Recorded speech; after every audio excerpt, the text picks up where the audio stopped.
అంటే నేను అనేది ఏంటంటే ప్రభుత్వాలు తమకు నచ్చినట్టుగా పనిచేయించుకొని తమ విమ్స్ అండ్ ఫ్యాన్సీస్ని బలవంతంగా అధికారుల మీదకి రుద్దడం వల్లే ఈ పరిస్థితి వచ్చింది. దీనికి స్వస్తి ఈ కాంగ్రెస్ పార్టీ ప్రభుత్వం పలుకుతుందా? 100% ఇది కరెక్ట్ క్వశ్చన్ అడిగారు. ఎందుకంటే గోపిరాజు గారు 5 సంవత్సరాలకు మారే ప్రభుత్వాలు ఉంటాయి.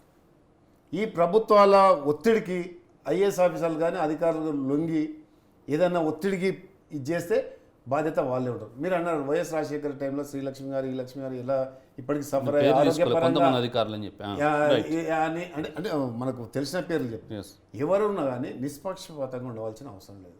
ఇప్పుడు రేవంత్ రెడ్డి గారు ఏమంటాడు, మనకు అవినీతి లేని రాష్ట్రము, అవినీతి లేని ఒక రాష్ట్రాన్ని నిర్మించాలని, నిరుద్యోగులు లేని రాష్ట్రాన్ని నిర్మించాలని, అదేవిధంగా శాంతి భద్రతలు పూర్తిగా ఉండాలి రాష్ట్రం నిర్మించాలని, ఏదైతే మనం గ్యారంటీలు ఇచ్చినామో ఆ గ్యారంటీని ఫుల్ఫిల్ చేయాలని, ఇప్పటికీ ఇచ్చిన 6 గ్యారెంటీలు 2 గ్యారెంటీలు పూర్తి చేసినాము, అందుకొరకే ఇంకా 4 గ్యారెంటీలు పూర్తి చేయాలని, ఒక ఇందిరమ్మ పాలన తేవాలని, ఒక రాజశేఖర రెడ్డి పాలన తీసుకురావాలని వాళ్ళు చేస్తున్న కృషికి నిద్రలేని రాత్రులు గడుపుతున్న ముఖ్యమంత్రి గారు. రోజుకు 18 గంటలు మా ముఖ్యమంత్రి గారే కానీ మా మంత్రులే కూడా నిద్రలేని రాత్రులు గడిపి, ఇప్పుడు మొన్న మా ఉత్తమ్ కుమార్ రెడ్డి గారు చెప్పారు 56,000 అది ఎట్లా జరిగింది సివిల్ సప్లై శాఖల పౌర సంబంధాల శాఖలు అనేది పెద్ద క్వశ్చన్ కదా. ఇలా రాష్ట్ర ప్రభుత్వము ఎవరికి జవాబుదారండి? కేసీఆర్ గారికి జవాబుదారు కాదు, 4 కోట్ల మంది ప్రజలకు జవాబుదారు. ఇలా 4 కోట్ల మంది తోటి మాకు ఓటేసి ఇలా 65 సీట్లు ఇస్తే, మరి 60 సీట్లు ఇచ్చి ముఖ్యమంత్రి అయినప్పుడు వాళ్ళకి జవాబుదారి ఉండాలన్నా లేదా?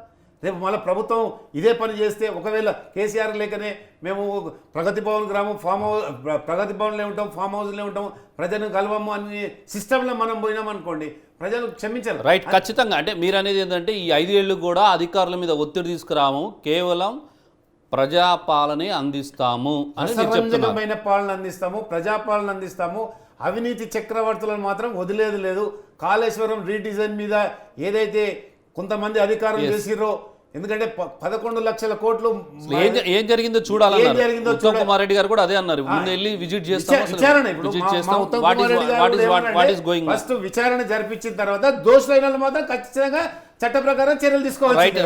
రైట్ ఖచ్చితంగా మీరు అన్నట్టుగా గత పాలనలో గత 10 ఏళ్లలో ఎవరైతే అవినీతికి పాల్పడ్డ అధికారులను మీరు ఖచ్చితంగా వాళ్ళని దోషులుగా నిలబెడతామన్నారు. అదేవిధంగా ఈ 5 ఏళ్లలో కూడా, రాబోయే 5 ఏళ్లలో కూడా ఖచ్చితంగా ఐఏఎస్ అధికారుల మీద పూర్తి స్వేచ్ఛ స్వతంత్రాలు ఇచ్చి వాళ్ళ ఒక ప్రజాపాలన అందించే విషయంలో అధికారుల మీద రాజకీయ నాయకులు, ముఖ్యంగా కాంగ్రెస్ పార్టీ నాయకులు, ప్రభుత్వం ఒత్తిడి ఉండద్దు అని చెప్పేసి మీరు చెప్తున్నారు. నిజంగా ఆ రకంగా జరిగితే ఖచ్చితంగా ఒక మంచి పాలన రేవంత్ రెడ్డి నాయకత్వంలోని కాంగ్రెస్ పార్టీ ప్రభుత్వం అందిస్తుందని అనుకోవచ్చు. థ్యాంక్ యూ శ్రీనివాస్ గారు, థ్యాంక్ యూ వెరీ మచ్.